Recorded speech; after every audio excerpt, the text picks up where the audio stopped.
Bizarre Brain Comics.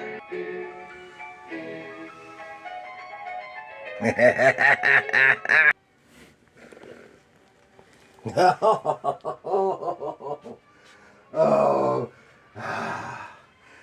hello, my comic book fiends.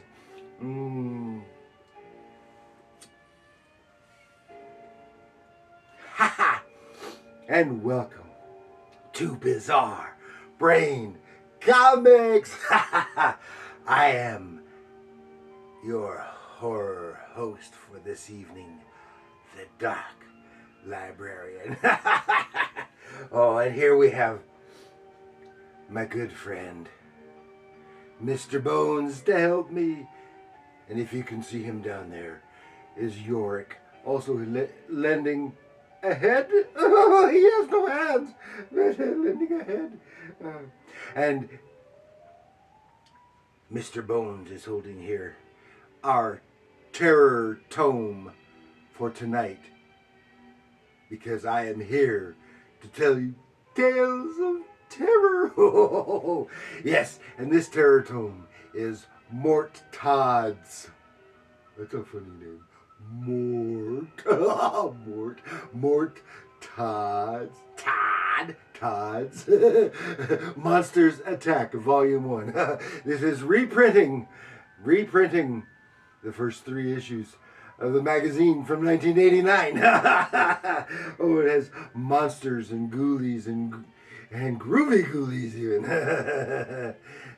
And funny little tales of terror.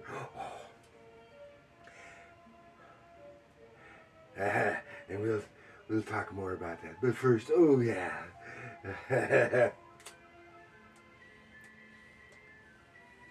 Thank you, Mr. Bones. Very kind of you. Oh, so here it is. Let's take a look. Inside the pages of Monsters Attack. Oh, yes, there it is.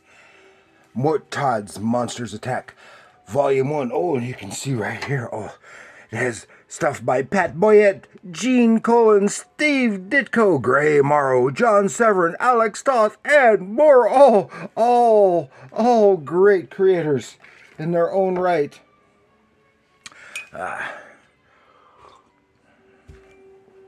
Yes, so Mort Todd's Monsters Attack. And Monsters Attack was a monster horror magazine, comic magazine, which ran for 5 issues in 1989 to 90. It was a horror comic magazine series created by Mort Todd, featuring some of the greatest horror comic creators, including some from the pages of E.C., Warren, Marvel, and Charlton, such as John Severin, Steve Ditko, Pat Boyette, and others. Oh, yes.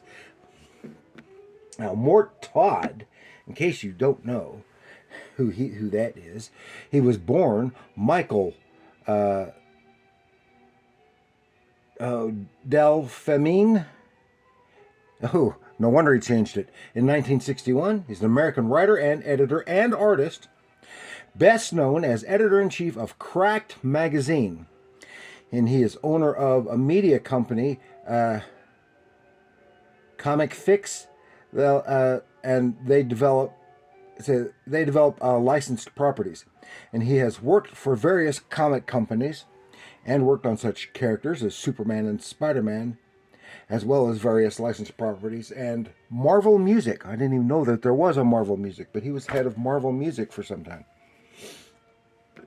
And I don't even know what that means. Now, as I said, he was working for Cracked magazine as an editor and writer and editor, and sometimes even a writer, a drawer. I'll get it yet, an artist. And but he noticed that they were having so many monster and horror oriented stories in Cracked that he wanted to do a whole title dedicated to it. And get the bigwigs in management behind him on that. So he kind of slipped it in on the sly, hiring the artists, doing most of the writing himself, and hiring the artists on the sly, and put out the first 2 issues before the producers, the managers even realized he was doing it, and they shut him down. But then when they got the sales figures for issue 1, they started to back up, but only ran for another 3 issues. Now this volume 1 has the first 3 issues in it. Now when I got this, I was looking online for something about from Cracked, and this came up, and I initially thought it was a humor title. Well, it looks like it from that cover. It looks, but it's not. It's an ordinary, relatively serious horror stories. And then when I saw on the back, it has the original covers for the first 3 issues. And I remember getting these 2 issues way back when. I don't have them anymore, and I never did see the first one. And I think those were the only 2 I ever got. And so it is comic horror with articles about horror movies and the like. So now let's take a little look inside. It was a great John Severin cover. Because John Severin was the primary, the primary artist, especially the cover artist for Cracked magazine back then. And of course, for those who don't know, Cracked magazine was the most successful of the Mad magazine imitators, and in many ways surpassed Mad at various times. And I was usually liked, when I was young, I liked Cracked a little more than Mad. And I think part of Cracked's success was that they had got several original Mad creators over on their team. So there's a recreation, and our first story is 6 Vampires from Outer Space. It is drawn by Morrow, and some beautiful artwork here. And it's there, and the 6 Vampires from Outer Space are a band. And here's this guy Al. He looks like a 50s greaser, but it's not in the 50s. It would be in the 80s. And he's looking. He wants to get in. He wants to see them, and he's successful at various things. Has a flashback. So when he goes, he's very successful at picking up women and stuff at the and managing to get into places and picking up women and the like. But he lives in just a little dump of an apartment. But he sees the ad for them, and he wants to see them, and he is wondering about them. Could they be real vampires, I wonder? But no, he manages to get in, because he is so good looking and slick. He manages to get in, wants to see the band, but he can't at that time.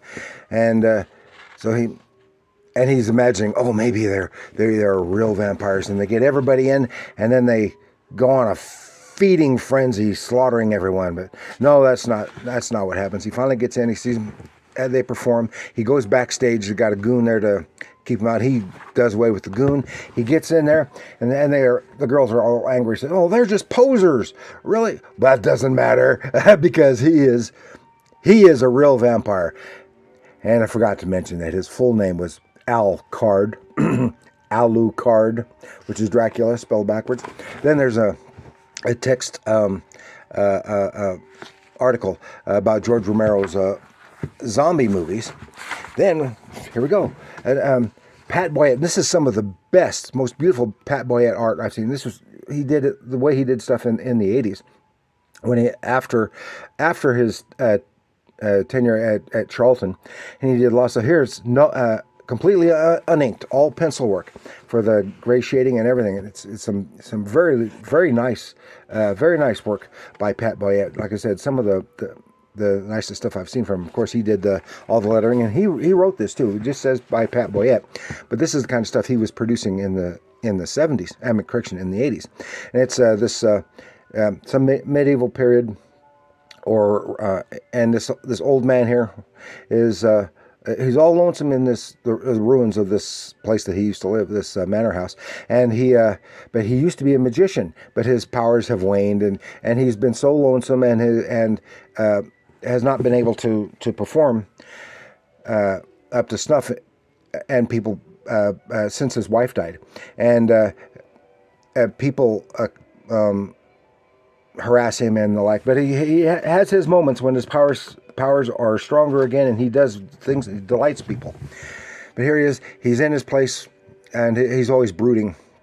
And then he hears this funny noise and said, "In the potato bin, sklook, sklook, sklook." And he sees something in there, and the thing pops out, and it's looks like some kind of little demon or whatever it is. And he grabs the skewer for cooking on in the fireplace, and sklook, and he gets the kid, and he's thinking he's going to kill it to defend himself, but it doesn't attack him. So in fact, it gives him a potato, and then runs over by the fire and lays down to sleep by the fire, just like a cat, like a cat or even a dog would. So he keeps the thing there. He can't talk to him, can't speak, but it's company, and because he is a lonely man, and he talks and he reminisces and everything. He talks about how well he did when he was young with his beautiful wife, who was his assistant, etc. But she passed away, and he lost his mojo. And he visits her grave, all this other stuff, and he talks about how lonely he is without her. And then authorities come. We've heard he got this weird thing here, and they take him away, take the thing away, this little sklook thing, and they wind up making it the object of sport, making it perform to humor for them, but is badly mistreated by the Lord and stuff. And so finally one night, it's fed up. It sneaks around the castle, gets a sword, and sneaks around and slaughters all the people who have mistreated it while it was staying there. Then the authorities are out looking for it, and they check with the old man again. He says, "No, I haven't seen it." Then he goes back to his home, and he finds it waiting there for him, but it won't. But then it runs off. But he gets into his house and sees it has dug up the decaying corpse of his wife, in trying to assuage the old man's loneliness, not realizing how horrifying that is. Oh.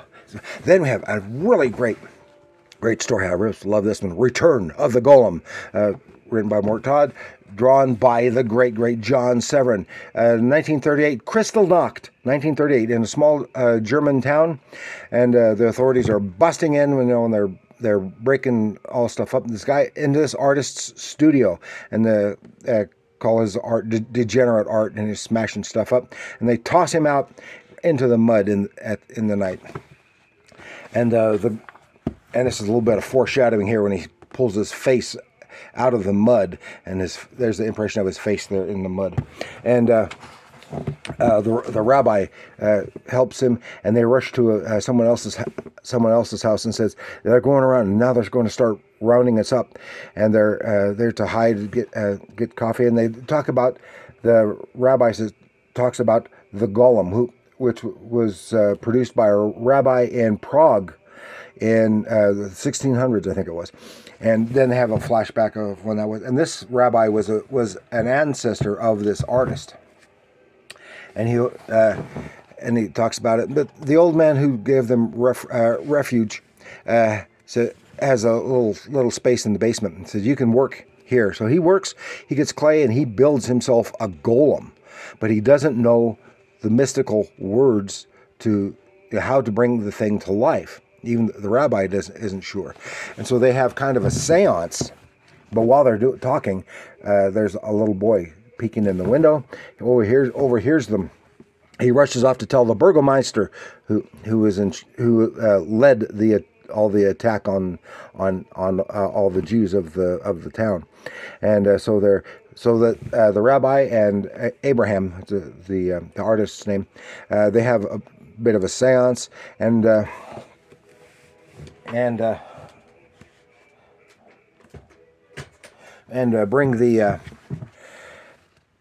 they call upon the spirit of the rabbi who originally made the golem in Prague, and he take the ghostly hand. They don't see it, but takes Abraham's hand and a tool and inscribes the mystic symbols, which is Shem for Emeth, for life, and inscribes that on the forehead of the golem. But nothing happens. They're visited by a little girl of the place, and she's so sweet and puts a flower in the golem's hand. Meanwhile, the burgomaster and his goons have arrived. They smash in the place. They come in, and the rabbi tries to stop them, and they just shoot him down as the burgomaster takes an axe to the figure of the golem. But it's the blood of the slaughtered rabbi as it pours all over the golem, which brings it to life. It comes to life, and it goes on a rampage through the town, getting all the goons, the Nazi goons, but it doesn't harm anyone else. And that's what the artist was so concerned about, that it would indiscriminately harm people. But it's just after the goons, and it's after the burgomaster. It's heading straight for his place, grabs the burgomaster, brings him out. Then the little girl says, "Clayman, stop! Don't hurt anyone anymore." And it's because it has stopped and listened to the little girl. And the burgomaster scrambling, fighting back, and unintentionally wipes out the part of the symbols on his forehead, changing it from to the word for death, meth, into maître, for death, if I pronounce that correctly. And the thing just dissolves into a puddle of clay, suffocating the burgomaster in the process. And the golem is no longer animated. And all it has done is helped the people. But Abraham, he says, "Oh, things are coming, and I may have to." As much as I hate the thought, I may have to do that again. Oh, then we have what? A text story, Frankenstein, 1990. A modern retelling of Frankenstein with illustrations by Mort Todd himself. But that's all I'm going to cover. It's a really, really fine thing. I guess there are 2 volumes of this, and it is a really, really fun reading.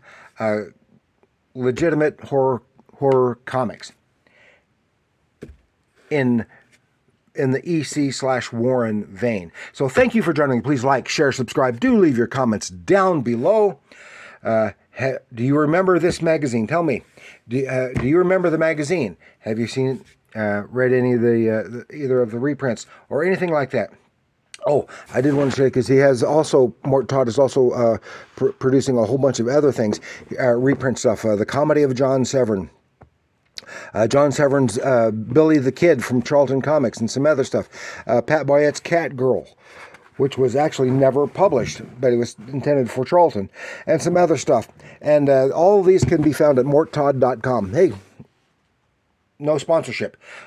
No sponsorship. Just if you like us, any of the other, go to morttodd.com and see what it's got available, and you might find some that you like. Okay, thank you for joining me. Like, share, subscribe, do leave your comments, and remember, even the spooky stuff, comics are art.